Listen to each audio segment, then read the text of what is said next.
incidente stradale questa mattina a Mirano. Una signora di 80 anni è stata investita e uccisa mentre attraversava la strada. Alla guida un uomo di 82 anni. Ha chiamato il papà per dirgli che sarebbe rientrato a casa a breve, ma Pasquale Manna è morto a 16 anni in sella allo scooter scontrandosi con un'auto. La variante Delta spaventa l'Europa, ma la direttrice dell'Istituto Zooprofilattico Ricci rassicura: per ora in Veneto questa mutazione non preoccupa. La Corte dei Conti dà l'ok alla parificazione del rendiconto 2020 della Regione del Veneto. Zaia, prima regione ad ottenerla, ora continuare con l'efficienza. Il peso della pandemia si è fatto sentire. La polizia locale annuncia l'arrivo di 30 nuovi occhi elettronici che saranno puntati nell'area dell'Arsenale durante lo svolgimento del G20. A poco meno di una settimana dal ritorno della reliquia di Sant'Antonio nella Basilica della Salute, ricordiamo quella giornata insieme ai carabinieri del nucleo natanti. La battaglia di Veneti Net per riportare il busto del Doge a casa non è andata come ci si aspettava, ma i membri dell'associazione dicono non è una sconfitta.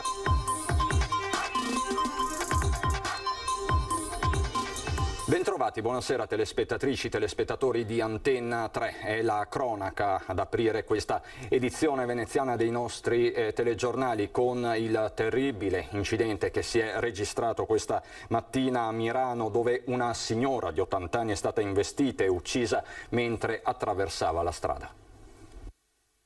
Aveva appena fatto la spesa e con tutta probabilità si stava dirigendo verso casa quando Italia Bordin, 80enne residente a Mirano, è stata investita mentre attraversava la strada in via Cavin di Sala di fronte al supermercato Prix di via Pertini.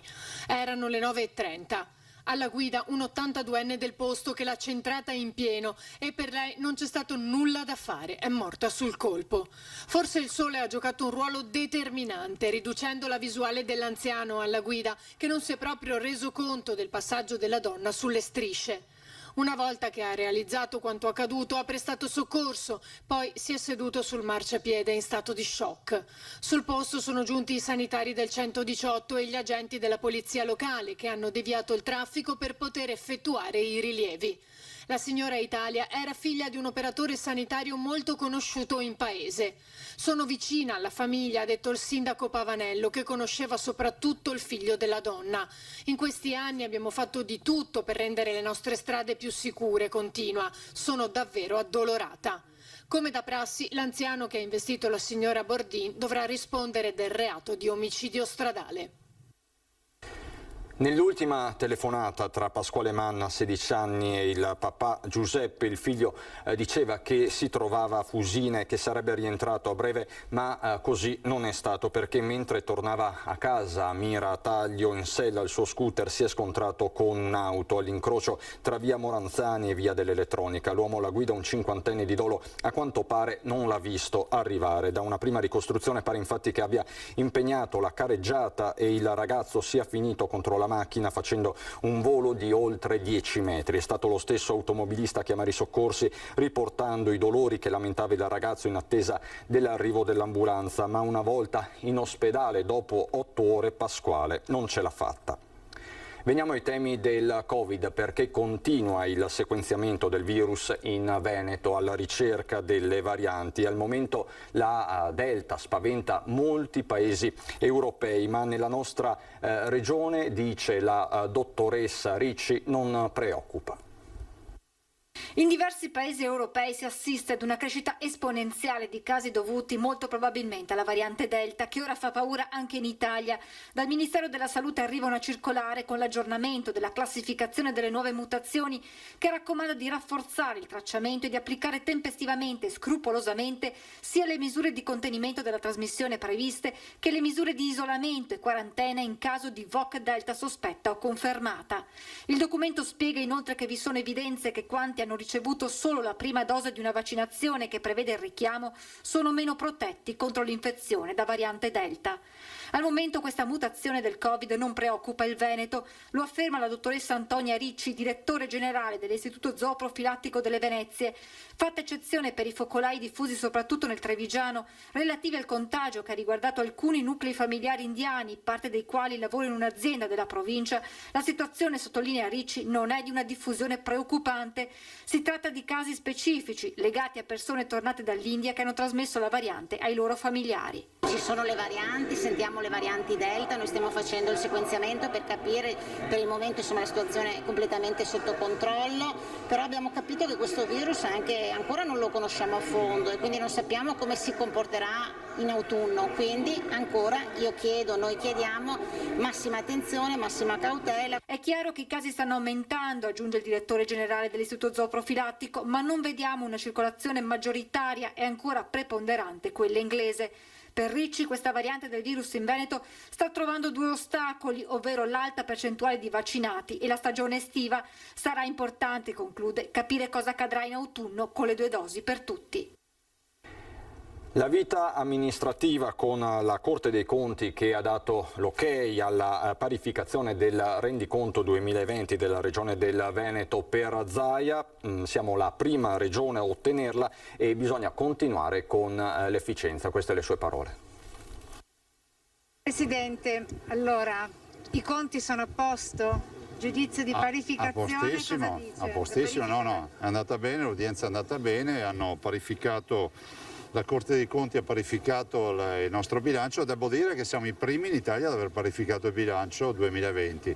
Particolarmente apprezzati dai magistrati contabili i risultati finanziari dell'amministrazione, in particolare quanto fatto dal 2016 ad oggi sul risultato di gestione, amministrazione, indebitamento e sui tempi di pagamento. Sui derivati la Corte indica di mantenere una costante e vigile attenzione sull'andamento dei mercati. Conti a posto, dunque dove a pesare soprattutto una voce su tutte. La pandemia in assoluto, il tema della pandemia è stato un tema importante, un tema che ha pesato per un fatto di bilancio e anche organizzativo, quindi si è parlato molto in questa parifica anche dei conti della sanità e il fatto di aver vagliati e passati i conti della sanità dalla Corte dei Conti e averli approvati per l'esercizio 2020 è un bel risultato.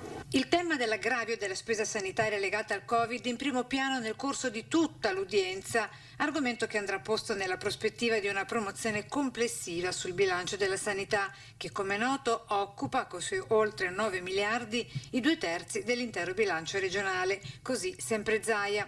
Il rendiconto 2020 della Regione del Veneto evidenzia infine entrate per oltre 15 miliardi e 200 milioni di euro e impegni di spesa per oltre 14 miliardi e 900 milioni di euro, con un fondo cassa al 31 dicembre 2020 totalizzante più di 1 miliardo e 300 milioni di euro. Si è tolto più di qualche sassolina dalla scarpa, diciamo. Insomma, se qualcuno ha qualcosa da dire, vorrà dire che non è d'accordo con la Corte dei Conti.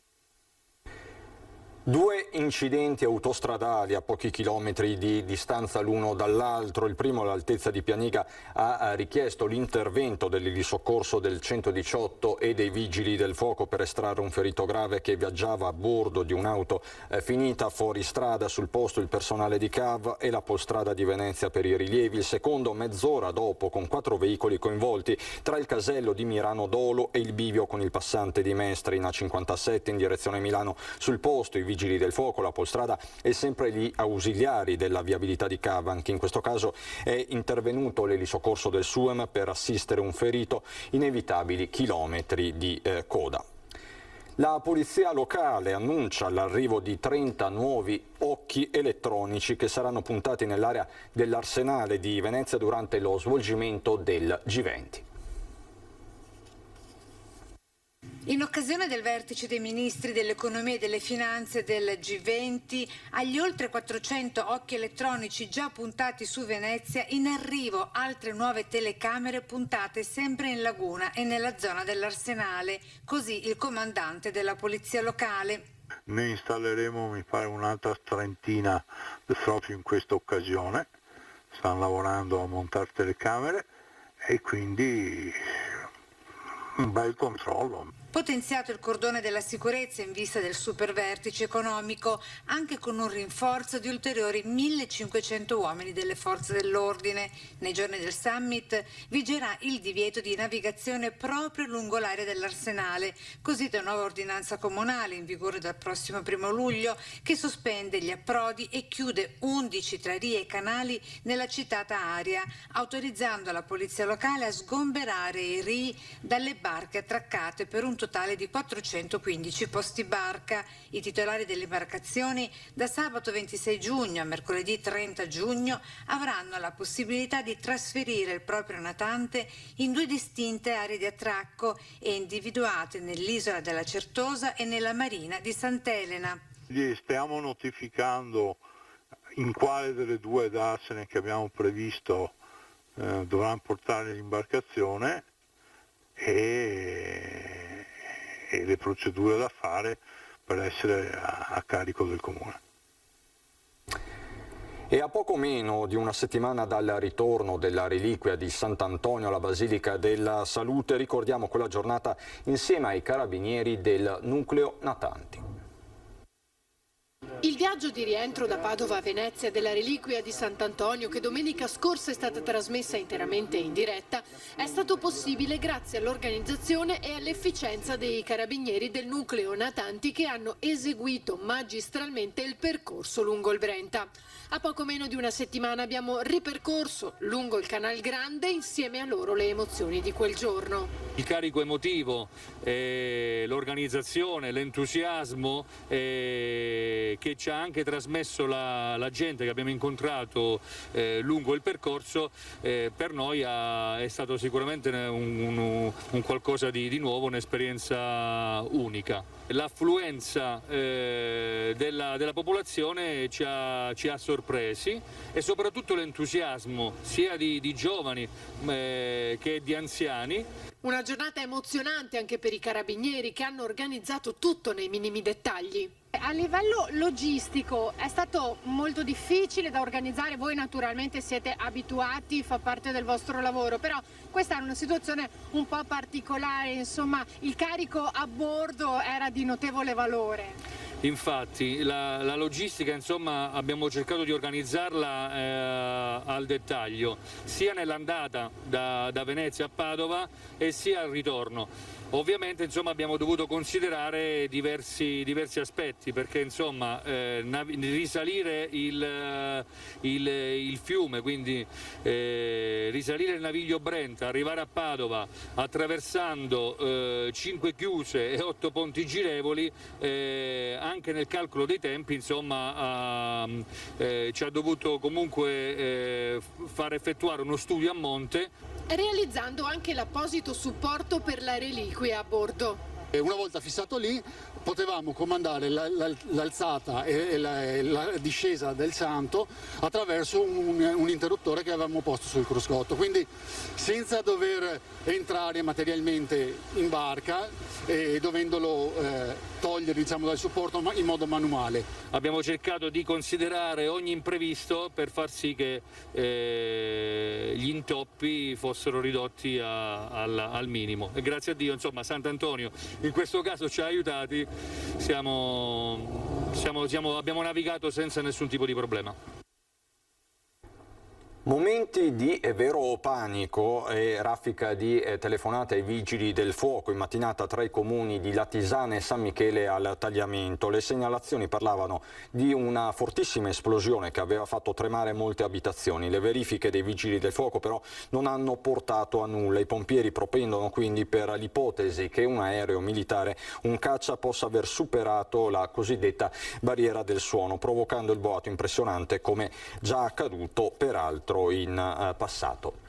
Ritorniamo adesso a parlare di una battaglia che già vi avevamo illustrato, quella di Venetinet per riportare il busto del Doge a casa, una battaglia che non è andata come ci si aspettava, ma i membri dell'associazione dicono che non si tratta di una sconfitta.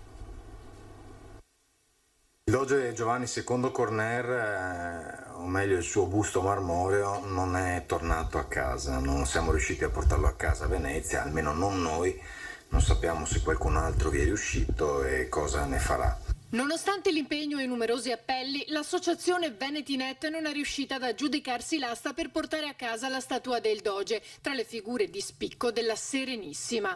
Nel ringraziare tutti i veneti che hanno dato il loro contributo, Fogliata evidenzia però un aspetto. Non siamo amareggiati né sconfitti, siamo contenti della partecipazione popolare a questa avventura culturale, storico-culturale e di sottolineatura delle radici. Ci dispiace che il ceto imprenditoriale sia stato quasi completamente assente, a parte appunto un mecenate, e questo veramente è un segno probabilmente ancora di una certa immaturità di certa società veneta, che non è attenta, non riesce ancora ad essere attenta a capire la forza che sta nei simboli delle tradizioni, nei simboli della cultura e della nostra grande storia. Una storia che non va dimenticata ed è proprio questo l'obiettivo dell'associazione. Penseremo alla destinazione dei fondi. Io personalmente sarei molto favorevole al restauro di un'opera veneziana che ricordi sempre la storia di Venezia, e ce n'è tante da restaurare. Qualcuno ha una borsa di studio, vedremo cosa accadrà, a breve decideremo. Ringrazio veramente tutti coloro che hanno capito il senso dell'operazione e ci rifaremo vivi presto, proprio sicuramente per porre in essere un'operazione simile. Da Venezia e provincia è tutto anche per questa edizione, vi lascio alle previsioni del tempo, buon proseguimento.